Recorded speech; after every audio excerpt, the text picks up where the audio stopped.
The Nebty Name, the second oldest of the 5 royal titles.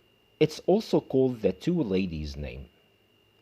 On episode 2, the two ladies were mentioned as being the two protective goddesses of Upper and Lower Egypt pre-unification, and afterwards they were both combined to represent this title.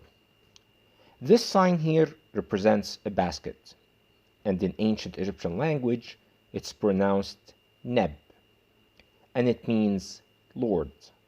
When this sign is added to it, it becomes feminine and therefore means lady, pronounced Nebet. And to be pronounced as a dual, it becomes Nebty. Goddess Nekhbet of the south was a griffin vulture, while Goddess Wadjet of the north was an erect cobra.